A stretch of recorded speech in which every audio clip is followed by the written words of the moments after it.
Lo que Ovidio Guzmán diga o no diga en su acuerdo de culpabilidad en Estados Unidos puede detonar nuevas investigaciones, escándalos, incluso solicitudes de extradición o sanciones.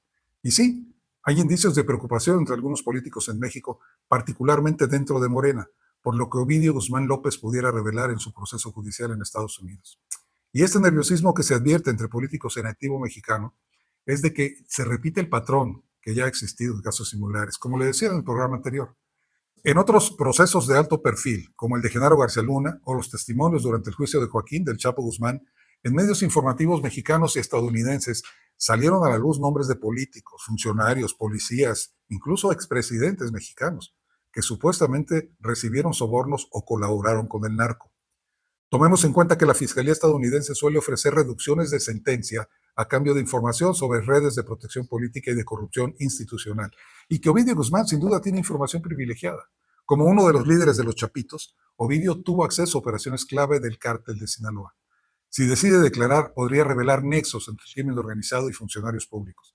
Protección, financiamiento de campañas, apoyo logístico, pactos de no agresión, redes, nombres, pagos, sobornos. Y sí, eso incluye a los políticos. Y aunque nunca se ha probado, hay un sinnúmero de acusaciones desde hace años de que algunos candidatos en México, de diversos partidos políticos, entre ellos incluso de Morena, podrían haber recibido apoyo indirecto del crimen organizado en ciertas regiones.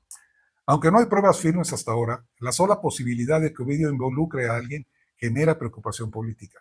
La firma de Ovidio con la intención de declararse culpable sugiere, por supuesto, la negociación con los fiscales federales. Y como ya le comenté, el próximo 9 de julio se espera que formalice su declaración.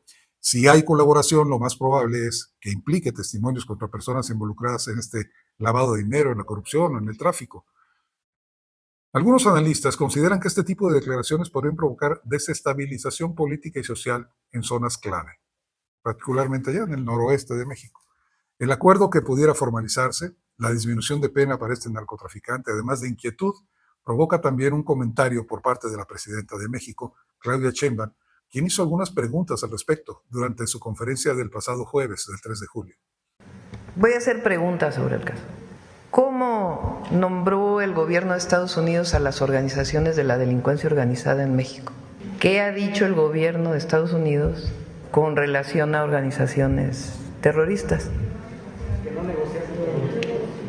¿Y qué está haciendo? Pero hacer reducciones a sentencias, retirar cargos contra Ovidio, también genera preguntas por parte de la presidenta. El narcotraficante fue detenido en México y entregado a Estados Unidos para ser juzgado en aquel país, no para que lo perdonen o le reduzcan la pena mediante acuerdos en los que México no ha sido tomado en cuenta. Este caso en particular fue una detención que hizo el gobierno de México. Durante esa detención fallecieron soldados mexicanos y se extraditó. Entonces, todavía se está concentrando en un juicio, pero pues sí vale la pena hacer esa pregunta, ¿no? Otra voz del gobierno de México, a su estilo, pero congruente con la que la presidenta comentó en su conferencia mañanera, es la del todavía presidente del Senado. Le quedan 28 días de esa presidencia a Gerardo Fernández Noroña.